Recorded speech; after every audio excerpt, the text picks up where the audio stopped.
Good morning and welcome back to another episode of Cell Phone Morning News. I am your lead anchor, Atticus Ramirez, along with Albert Martinez. Today is Friday, October the 18th, and now it is time for our pledges. Now it's time for the Pledge of Allegiance. I pledge allegiance to the flag of the United States of America and to the republic for which it stands, one nation, under God, indivisible, with liberty and justice for all. Now it's time for the Texas Pledge. Honor the Texas flag. I pledge allegiance to the Texas, one state, under God, one and indivisible. Now it's time for the OWL Pledge. I will succeed in school with wisdom and with knowledge. I'll give 100%. I will go to college. I'll do whatever it takes, just like my parents do. I'll sweat the small stuff, just like my teachers do. I'll give no excuses each and every day.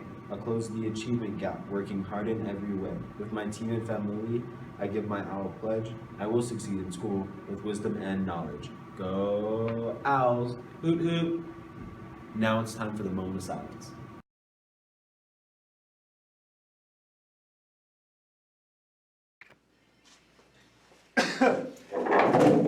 Weather! Look at this. It's beautiful, isn't it? It's not even hot anymore. Or is it? Hi, I'm Isaac Alfaro, the weatherman. Today we're going to be talking about weather. And it is currently Friday, and so that means that there's going to be a low of 67 degrees and a high of 87 degrees. Now, if I were you, I wouldn't trust this system, because I don't even know when it's going to be hot or cold anymore. We can't even tell. Look at this. It's Wednesday right now, and it's cold. So bring a jacket.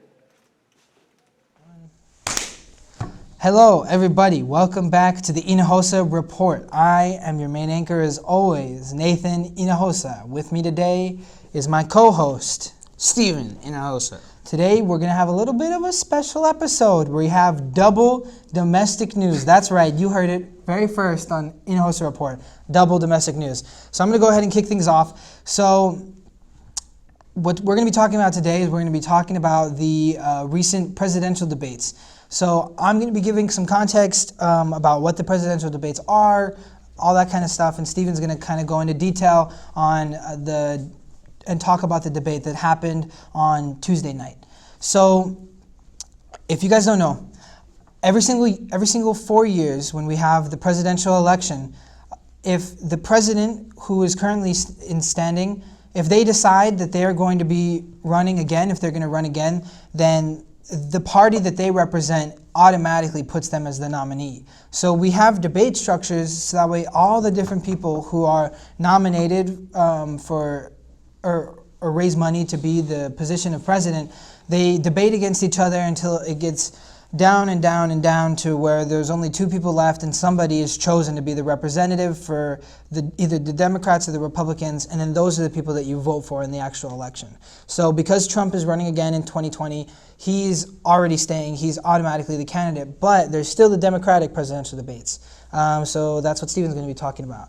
And if you guys in high school, if you've got any seniors or juniors out there that are going to be 18 before November of next year, this is important that you guys be paying attention to these debates because, you know, we're going to be the next voters out there. So now on to Steven for some more detail. And for the Democratic candidates that are running, here are some highlights. Joe Biden, the ex-vice president that was underneath Obama, is currently kind of conflicted with the impeachment inquiry that Nathan talked about last week with our current president, Donald Trump.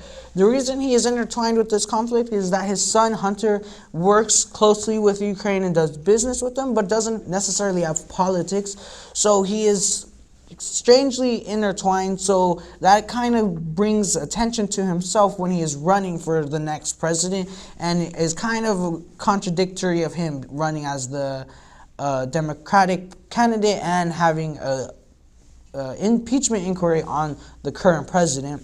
What he did say, however, was that he does not intertwine with his son Hunter's work of business and that he's extremely proud of him. On the other hand was Elizabeth Warren, where she was put on main attention as her policies were scrutinized by the other candidates, saying that they were vague and a pipe dream, which basically means that the way her policies are set up is that they're really dreamy and that they're not really realistic, and that they were also questioning how she's going to pay for her really expensive policies, one being healthcare for everyone. Warren said that the reason her policies were so vague or a pipe dream was that these were the policies that were needed to attract voters in order to defeat our current president Donald Trump when running next year. Lastly was Bernie Sanders, and of course, if you didn't know, Bernie Sanders had a heart attack recently, and with that, it brought attention to him, as it's not really something that is something that is wanted when you're running for a president, as that leads a lot of people to question your health. But nevertheless, Bernie Sanders said that he has not lost any stamina while running for president, that his heart attack had harmed him in no way except obviously his health. That is all for the runners. Thank you, Stephen, for that detail. Yeah, so these are just some of the highlights from the debates. Remember, guys, that even if you are not in high school and you're not close coming up this next year for elections, it's still important to stay informed. So we hope that you take this as an opportunity to get involved in politics, maybe watch the debates, see what's going on, all up to you. Thank you. See you next time. And now it's time for announcements. Turkey Leg fundraiser.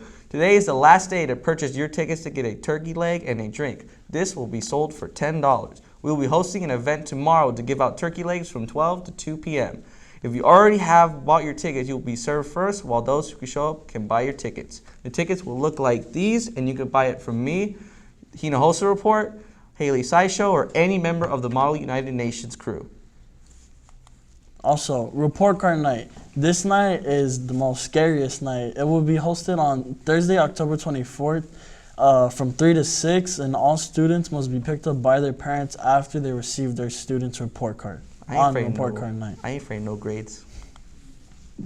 Seniors Sunrise Breakfast. Next Friday, the seniors will be having a breakfast to represent one of our last 3 meals we will have together, even though we will have breakfast in homeroom on the next Monday. This will be from 7 to 8:30 a.m. Eventually, the seniors will have a lunch and a dinner throughout the year. Next Saturday, October 26th, IDEA will be hosting the Trunk or Treat event and the SoFlo Pulga. The SoFlo Pulga will be hosted by the athletics department from 8 to 11 a.m. Reserve your booths for $25. Then, from 5:30 to 7 p.m., we will host the Trunk or Treat event. Please email Ms. Calderon at amanda.calderon@ideapublicschools.org. Owls News applications. You know, it's been a month. We're still accepting Owls News applications for new members from grades 9 through 12. Owl News meets every Wednesday at 4:30 to 5:30 with Mr. Faya. Scholars who are interested in applying can get the application from Mr. Taylor, Mrs. Reagan, Mr. Garcia, Mrs. Villarreal, and Mrs. Mendoza. Turn your application to Mr. Faya in room 205. And that is all for today, folks. I am Anagas Ramirez. And Albert Martinez. See you all in the classrooms. Hoot hoot.